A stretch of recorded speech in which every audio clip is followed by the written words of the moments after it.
Samantala, tuluyang nakamit ng Basilan ng Peace and Stability makaraang ideklara bilang Abu Sayyaf Free ang probinsya. Narito ang report.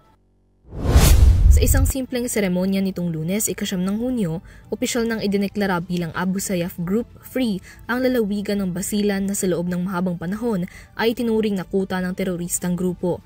Pinangunahan ni Presidential Peace Advisor Secretary Carlito Galvez Jr. at Special Assistant to the President Antonio Ernesto Lagdameo Jr. ang naging pagtitipon kung saan formal nang idineklara ang pagiging ASG-free ng probinsya.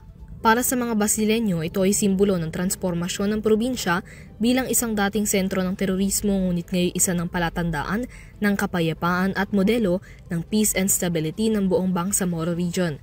Muling binalikan ni Galvez ang sitwasyon sa Basilan noong nanungkulan siya bilang Brigade Commander ng Western Mindanao Command at kinilala ang kagustuhan din ng mga mamamayan na mawakasan na ang karahasan at terorismo sa probinsya. Kinilala naman ni Lagdameo ang naging papel ng mga sundalo ng lokal na pamahalaan at ng mga mamamayan ng Basilan sa pagkamit ng milestone na ito ng probinsya.